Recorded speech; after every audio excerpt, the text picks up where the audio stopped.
Katika siku za hivi karibuni, taswira ya kisiasa nchini Uganda imeendelea kuchukua mwelekeo mpya wa taharuki.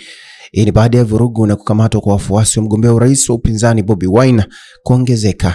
Taarifa kutoka ngazi mbalimbali za usalama zinabainisha kuwa zaidi ya wafuasi 300 wa National Unity Platform NUP, chama hicho cha Bobi Wine, wamekamatwa tangu kampeni zilipoanza, hali ambayo imezua mjadala mkubwa kuhusu usalama, haki za binadamu na uwazi wa uchaguzi ujao wa Januari 2026. Tukio kubwa lililojiri jana lilihusisha kuvunjwa kwa mkutano wa kampeni katika eneo la Kawempe, ambapo polisi walitumia mabomu ya machozi, maji ya kuwasha pamoja na kemikali za kuwasha kuwatawanya wafuasi. Hatua hiyo ilizua taharuki, huku mamia ya watu wakikimbia ili kujiokoa na baadhi wakiripotiwa kujeruhiwa katika msongamano huo. Video zilithibitisha na vyombo vya habari zinaonyesha askari wakimpiga fimbo mmoja wa wafuasi wa NUP, hali iliongeza maswali kuhusu matumizi ya nguvu kupita kiasi. Upande wa NUP kupitia msemaji wake Joel Sesonyi ililaani vikali hatua ya serikali, ukisema kuwa kuwakamata kwa wafuasi na kuvunjwa kwa kampeni si tukio la kawaida, bali ni mkakati wa kuwatishia wapiga kura na kudhoofisha nguvu ya upinzani. Kwa mujibu wa chama hicho, walioshikiliwa hawakufanya makosa ya jinai,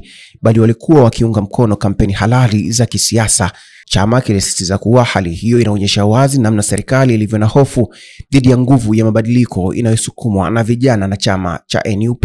Kwa upande wa jeshi la polisi, lilitoa kauli kuwa wale waliokamatwa walikuwa wakihusishwa na vurugu, ikiwemo kurushia mawe magari ya usalama na kujeruhi maafisa. Hata hivyo, kauli hiyo imepingwa na wanaharakati wa haki za binadamu wanaodai kuwa serikali ilitumia mifumo ya kiusalama kukandamiza kampeni za upinzani kwa makusudi ili kudhibiti mikusanyiko na kupunguza ushawishi wa Bobi Wine. Wahakiki wa kisiasa wanasema kuwa mvutano huu unadhihirisha jinsi mazingira ya uchaguzi yalivyotete na jinsi nchi inavyoelekea kwenye uchaguzi uliokumbwa na hofu na sintofahamu. Akizungumza baada ya kutawanyika katika mkutano huo, Bobi Wine aliwahimiza wafuasi wake kutokata tamaa, akisisitiza kuwa mapambano yao ni ya kulinda sauti ya wananchi na kurejesha demokrasia ya kweli nchini Uganda. Bobi Wine aliongeza kuwa licha ya ukandamizaji unaoendelea, ataendelea na kampeni zake kwa njia ya amani. Hatua yake imeonekana kama ishara ya ujasiri katika kipindi ambacho Uganda iko katika kivuli kizito cha mvutano wa kisiasa unaovutia macho ya jumuiya za kimataifa na wanaharakati wa ndani.